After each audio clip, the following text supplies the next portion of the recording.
Už 6. rok sa aktívne venujem Bitcoinu a keď som sa pozrel na svoju bitcoinovú cestu spätne, odvtedy, ako som ju začal, odvtedy, ako som sa prvýkrát dopočul o Bitcoine a začal si o ňom vytvárať nejakú mienku, tak spätne vidím, že veľa vecí by som urobil inak. V predchádzajúcom videu som vravel o radách, ktoré by som vo všeobecnosti kľudne dal niekomu, keby chcel začať v Bitcoine v roku 2026. Ale pokiaľ by som sa teraz mal možnosť rozprávať s Dominikom z roku 2020 a vedel by som, kam sa chce dostať, tak týchto 6 krokov by som mu poradil, aby som dostal oveľa rýchlejšie. Prvý krok je neboj sa začať. Už si ani nepamätám, koľko extrémne veľa čo som premrhal nad tým, že som sa bál vôbec začať sa vzdelávať o Bitcoine. A vravol som si, že určite mne je teraz komfortnejšie byť v tej svojej zóne, kedy neviem síce, čo to je ten Bitcoin, ale minimálne viem, že neprichádzam o nič dobré, pokiaľ by to aj malo nejaký zmysel. A tak som sa v tomto utvrdzoval, tak som sa v tom sám nejako podporoval, aby som sa nezačal o tom viac zaujímať, aby som jednoducho pokračoval v tej svojej bubline a takto som mohol oveľa skôr sa začať venovať Bitcoinu, vlastne spoznávať jeho krásy, ktoré má a chápať rôzne súvislosti v živote, v ekonómii a v rôznych sférach, ktoré sú s ním prepojené.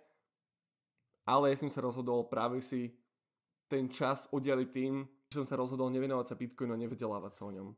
Takže keby si mám niečo poradiť, ako prvý krok je neboj sa, začni skôr. Druhý krok je podľa mňa relevantný pre mnohých ľudí a pravdepodobne pre teba, keď sleduješ toto video, a je to vykašli sa na porovnávanie so svojím okolím. Je dosť možné, že keď sa pohybuješ v okolí ľudí, ktorí sa buď venujú Bitcoinu, iným kryptomenám, alebo sa nevenujú Bitcoinu ani kryptomenám vôbec, tak budú ti dávať svoje nevyžiadané rady. Budú ti vravieť, že Bitcoin to používajú teroristi, to sa používa na pranie špinavých peňazí.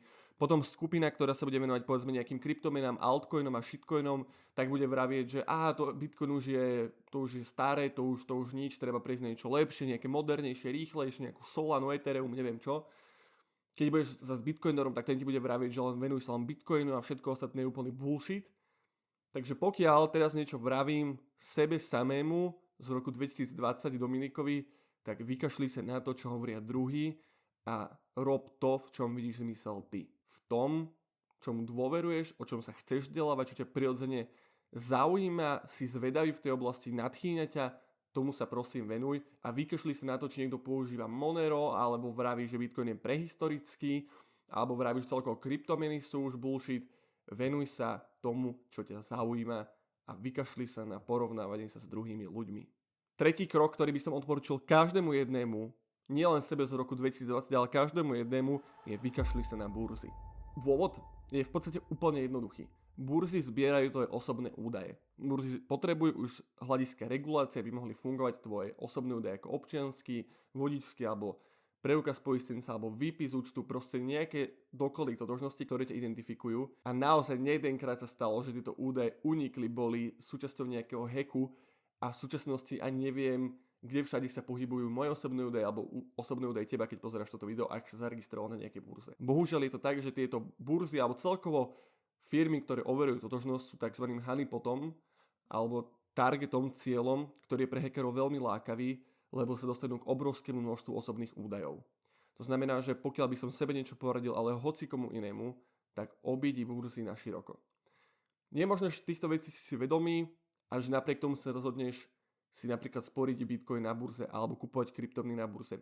A v zásade to je v poriadku, je to takisto odporúčam aj vo svojej webovej aplikácii, ktorá ti ukáže a personalizuje ti práve tvoju cestu v Bitcoine na základe tvojich odpovedí. Tak som vytvoril túto webovú aplikáciu, ktorá je úplne zadarmo a link nájdeš v popise videa a aj tam, pokiaľ si vedomý toho, čo to obnáša, tak je v pohode sa zaregistrovať na burzu a používať ju, ale keby mám odkázať niečo môjmu ja z roku 2020, tak je to rozhodne vyhni sa burze a neregistruj sa nikde, lebo je to obrovské riziko a Bitcoin sa dá získať oveľa lepšími, súkromnejšími a aj možno častokrát aj jednoduchšími cestami, než sa môže na prvý pohľad zdať.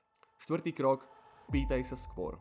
Toto asi je ťažko zdôrazniť ešte viac, ale pýtať sa a nerozmýšľať nad tým, čo si kto mne pomyslí, ako budem vyzerať pred komunitou, ako budem vyzerať pred svojimi kamarátmi, ako budem vyzerať pred svojou rodinou, tak je veľmi dôležité. Pýtaj sa skôr, keď pozeráš toto video, tak choď do tej facebookovej komunity, choď pod toto video, napíš mne do správy, proste pýtaj sa. Čím skôr sa začneš pýtať, tým skôr budeš mať výhodu toho, že budeš mať tú informáciu, ten knowledge, ktorý by si možno inak veľmi náročne a zdĺhavo a komplikovane zbieral, alebo možno by si ho nezískal vôbec. Proste pýtaj sa. Nie je nič lepšie, ako sa pýtať. 5. krok, ktorý som odporúčal aj v predošlom videu, je pridať sa ku komunite. A ja som to vravel aj v tom predchádzajúcom videu, že to je jeden z najlepších krokov, ktorý môžeš urobiť. Príď do lokálnej bitcoinovej komunity, spoznať ľudí, ktorí sú kľudne môžu byť tvoji susedia alebo o jednu ulicu ďalej a spoznať ich, spýtať sa, pozdieľať si svoje životné cesty, pozdieľať sa aj v tej bitcoinovej ceste, kto je kde, niekto má nejakú vedomosť, iný má ďalšiu a prepájať tie kruhy bitcoinerov, pomáhať si navzájom, podporovať sa. Veľa bitcoinerov sú aj podnikaví ľudia, jednoducho je to tak skvelá komunita ľudí, že by bola obrovská škoda to nevyužiť. Ako vravím, tie komunity bitcoinové sú už po celom Slovensku, po celom Česku, po celej Európe, možno po celom aj svete. Ak nevieš, kde je najbližšia komunita, chod na stránku 21.org a nájdi svoju najbližšiu komunitu, pripoj sa, prídi na meetup. A pokiaľ náhodou nie je v tvojom okolí žiadna komunita v nejakej blízkosti, tak kľudne založ svoju. Je to asi najlepšia vec, ktorú môžeš urobiť. Posledný 6. krok som nazval po anglicky a volá sa, že Stack sets, educate yourself and others and be humble. Spor si v bitcoine, chráň si a buduj si to bohatstvo do budúcnosti. Vzdelávaj seba aj druhých. O čo mi to bolo, keby sa vzdeláva každý na svojom piesočku, nezdielal sa so svojím okolím, s tými, ktorých to zaujíma. Veď je úplne prirodzené si pomáhať aj v iných sférach života, tak prečo si nepomáhať aj v tej bitcoinovej ceste? Čiže vzdelávaj seba aj druhých a stay humble. Ostaň pokorný, spor si v bitcoine, pomáhaj druhým, vzdelávaj sa a ukazujme ľuďom, ako fungujú peniaze, ako v podstate nefungujú peniaze, ako môžu chrániť svoju kúpnu silu, ako môžu chrániť svoju vyprodukovanú hodnotu, svoju prácu, svoj čas, ktorý investovali do práce alebo do iných aktivít. Pomáhajme takto ľuďom vo svojom blízkom, ale kľudne aj tom širšom okolí. Takže keby teraz mám zhrnúť 6 tipov, ktoré som povedal v tomto videu, tak neboj sa začať. Začni skôr, Dominik, neotáľaj, nemáš čo strátiť, len začni a pýtaj sa. Neporovnávaj sa s druhými. Nič to nepomôže, len budeš mať roztrieštenú pozornosť, budeš najskôr myslieť, že toto je správne, potom, že iné je správne, že tam je ešte ďalšia 4. cesta, neporovnávaj sa s druhými, kľudne sa pýtaj druhých, neporovnávaj sa ale a choď svojou cestou, ktorá ti dáva zmysel a logiku. Vykašli sa na burzy. Nepoužívaj burzy, lebo je to jeden obrovský honeypot, kde ti proste tvoje osobné je otázka času, či ti líknú alebo nie, či uniknú niekde na verejnosť a budú sa predávať kade tade. Nepoužívaj burzy a spor si bitcoin takými spôsobmi, aby si nemusel odovzdávať niekde svoje osobné údaje, kde sú v nebezpečí. Pýtaj sa skôr.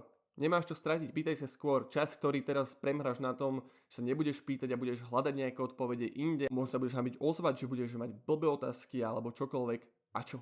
A čo? Nech mám blbé otázky, nech si o mne čokoľvek kdokoľvek myslí. Pýtaj sa skôr, nemáš čo stratiť, len čas. 5. krok, pripoj sa ku komunite. Komunita je skvelé miesto, ktoré Bitcoin ponúka. Nemusíš vôbec súhlasiť so všetkým, čo hovoria iní ľudia, ale môžeš sa zdieľať s druhými ľuďmi, môžete si vymieňať poznatky. Všetko je oveľa lepšie a hodnotnejšie, keď sa vieme zdieľať s druhými a keď vieme pridať naše životné skúsenosti. Pripoj sa ku komunite. Stack sats, educate yourself and others and stay humble. Ostaň pokorný, vzdelávaj sa, vzdelávaj svoje okolie a spor si v Bitcoine. Verím, že tieto rady boli pre Dominika z roku 2020 prospešné, alebo pre každého, kto sa vie stotožniť s Dominikom z roku 2020. Pokiaľ, tak som veľmi rád a vidíme sa pri ďalšom videu. Ahoj.